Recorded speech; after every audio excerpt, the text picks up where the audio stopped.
Put your phone down. Actually, don't just notice where it is. Maybe it is already in your hand. Maybe you opened it seconds ago without needing anything.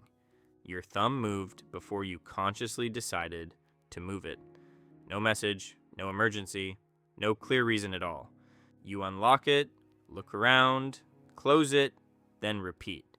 The entire ritual may last less than 15 seconds, and you probably have no idea how often it happens. In one tracking study, participants estimated 37 daily checks. Their phones recorded almost 85, more than twice their estimate. Your memory deletes most checks because nothing memorable happened. They disappear into the same mental category as blinking, but each invisible check strengthens the next one. Researchers have described these brief interactions as habitual checking behavior. The real question is how a machine taught you this. To understand that, we need to enter an older machine, a plain box containing a light, a button, and food. Inside it, an animal presses a lever and receives a reward. Psychologist B.F. Skinner made such chambers famous. In 1957, Skinner and Charles Furster documented different reinforcement schedules. Some rewards arrived after every correct action. Others arrived only after a fixed number of actions. But one schedule made the reward difficult to predict. Sometimes the action worked immediately. Sometimes it worked after several attempts. Sometimes nothing happened for a frustratingly long time. The uncertainty kept the behavior persistent. Not because every attempt felt good, but because one might. Your phone is not literally a laboratory chamber, but many interactions follow a disturbingly similar pattern. You open an app, but you cannot predict the result. There might be a message from someone important.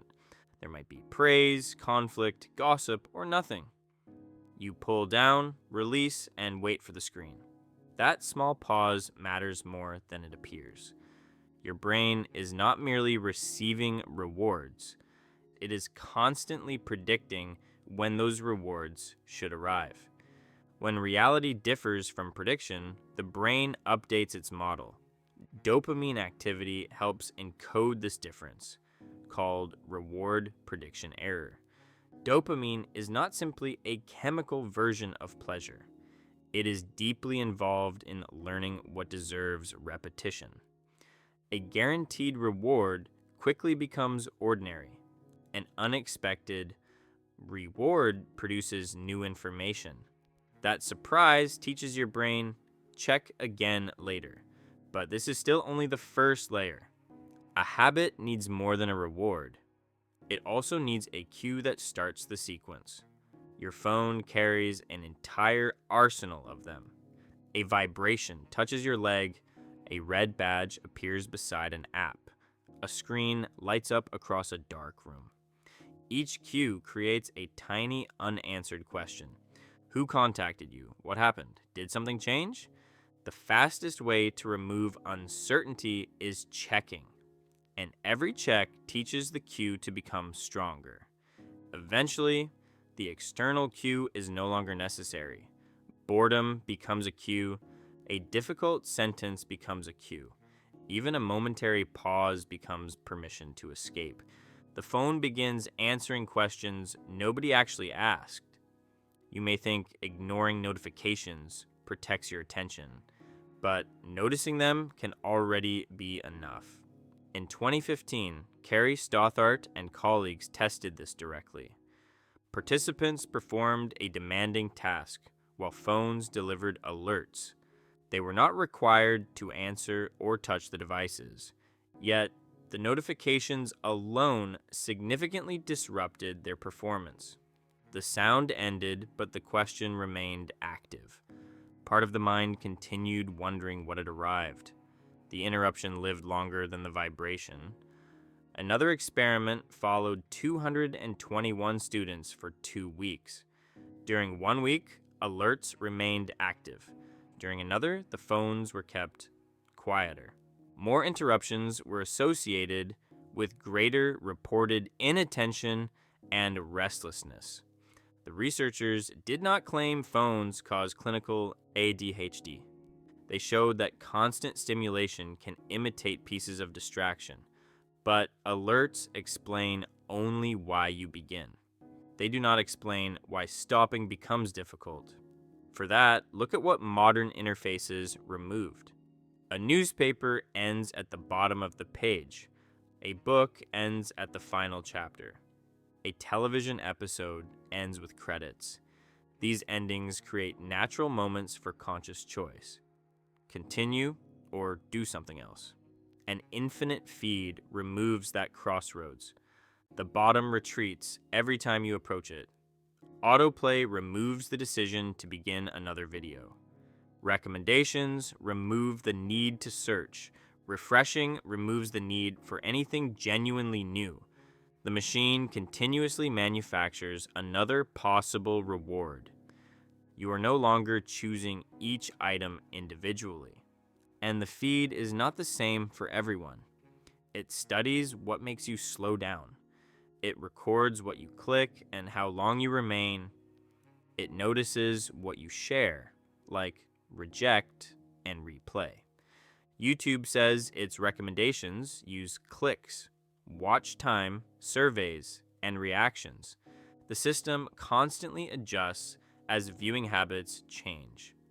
Meta similarly describes machine learning systems that predict relevant content.